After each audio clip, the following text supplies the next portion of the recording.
என்னோட gas stove ரொம்ப துருப்புடிச்சு போயிடுச்சு. இத வச்சு சமைக்கவே முடியல. சிம்ல வச்சா கேஸ் ஆஃப் ஆயிருது. ஹை ஃப்ளேம்லயே வச்சு எல்லாமே என்னால சமைக்க முடியல. டெய்லி ஒரு ஃபுட்டு நான் தீச்சிக்கிட்டே இருந்தேன்.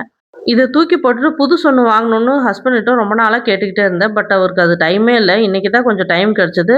நைட் ஒரு 7:00 இருக்கு சத்யா ஷோரூம்க்கு வந்தோம். எனக்கு ஆன்லைன்ல வாங்குறதுக்கெல்லாம் விருப்பம் இல்ல. ஏன்னா இது சேஃப்டி சம்மந்தப்பட்டது. அதனால நேரா போய் ஷோரூம்லயே வாங்கிக்கலாம்னு சொல்லிட்டு தான் நாங்க பக்கத்துல இருக்கிற ஷோரூம்க்கு வந்திருந்தோம். பட் இதுக்கு ஆன்லைன்லயே பரவால்ல அப்படிங்கிற மாரி தான் இருந்தது. இங்க சர்வீஸ் பண்றவங்களும் உங்களுக்கு எந்த அடுப்பு புடிச்சிருக்குன்னு சொல்லுங்க. அத பத்தி நாங்க சொல்றோம் அப்டிங்கிறாங்க. நம்ம எதுவுமே புடிச்சு நம்ம வரப்போறதில்ல. வந்து பார்த்து தான் புடிச்சு வாங்க போறோம். ஒரு வழியா ஒரு ஸ்டவ்வ செலக்ட் பண்ணி வாங்கிட்டோம். பிரீத்தில 3 பர்னர் கிளாஸ் டாப் தான் வாங்குனோம்.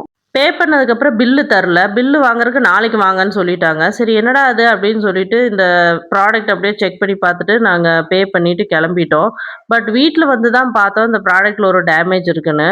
இந்த பர்னர் வந்து அப்படியே ஆடிக்கிட்டே இருந்தது. என்னடா ஆடிக்கிட்டே இருக்குது அப்படின்னு அடியில ஹஸ்பண்ட் செக் பண்ணி பார்த்தப்போ, அது நல்லாவே கட் ஆயிருக்கு. அது ஸ்டவ்வோட ஒட்டவே இல்ல.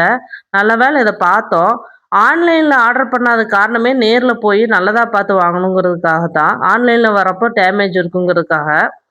பட் இப்படி ஷோரூம்லயே பண்ணா என்ன பண்றதுன்னு தெரியல. திருப்பி ஷோரூம்க்கு போயி வேற பீஸ் கேட்டு, அவங்க டிஸ்ப்ளேல தான் இருக்கு. வேற பீஸ் இல்லைன்னு சொல்லி, சரி டிஸ்ப்ளேல இருக்கிறதே குடுங்க பரவால்ல எங்கனால அலைய முடியாதுன்னு சொல்லிட்டு, அதவே நாங்க பேக் பண்ணி வாங்கிட்டு வந்தோம்.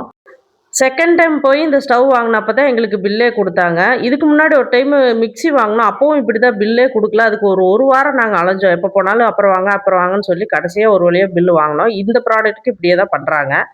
இதோட முடியல. வீட்டுக்கு வந்து ஸ்டவ் எல்லாம் கனெக்ட் பண்ணி ஆன் பண்ணும்போது பார்த்தா, ஒரு பர்னர்ல மட்டும் உஸ் உஸ்ன்னு சவுண்ட் வருது. இது என்னன்னு எங்களுக்கு தெரியல. இதுக்கு மேல எங்களுக்கு மாத்துற ஐடியாவும் இல்ல. பட் கேஸ் லீக் ஆகல. அது மட்டும் ஷூரா தெரியும். மேபி ஃபர்ஸ்ட் பர்னர்ங்கிறனால கேஸோட பிரஷர் அதிகமா வரதுனால அந்த சவுண்ட் வருதுன்னு மாரி ஹஸ்பண்ட் சொன்னாரு. ஒரு புது அடுப்ப வீட்டுக்கு கொண்டு வரதுக்கு நான் படாத பாடு பட வேண்டியதா இருக்குது. இந்த ஸ்டவ்வோட ரிவ்யூ நெக்ஸ்ட் ஷார்ட்ஸ்ல ஷேர் பண்றேன். லாங் வீடியோ கீழ டேக் பண்ணியிருக்கேன். மறக்காம செக் பண்ணி பாருங்க. பாய்.